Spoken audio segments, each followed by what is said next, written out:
Here is a very healthy and productive exercise for the imagination, something that you should do daily.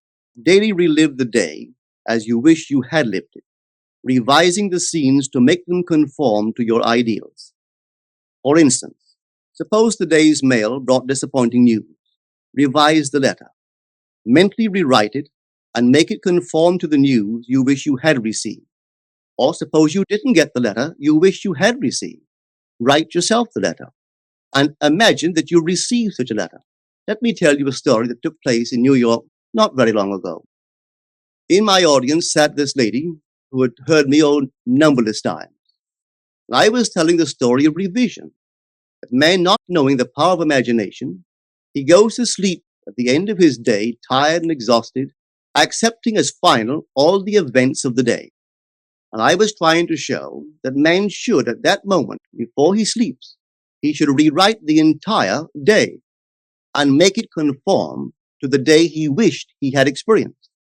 Here is the way a lady wisely used this law of revision. It appears that 2 years ago, she was ordered out of her daughter-in-law's home. For 2 years, there was no correspondence. She had sent her grandson at least 24 presents in that interval, but not one was ever acknowledged. Having heard the story of revision, this is what she did. As she retired at night, she mentally constructed 2 letters. One she imagined coming from her grandson and the other from her daughter-in-law.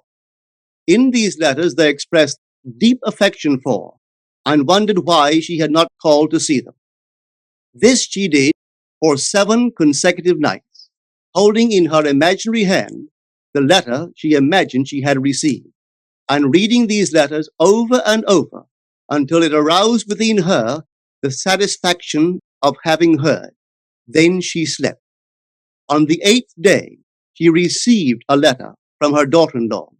On the inside, there were 2 letters, one from her grandson and one from the daughter-in-law. They practically duplicated the imaginary letters that this grandmother had written to herself 8 days before. This art of revision can be used in any department of your life.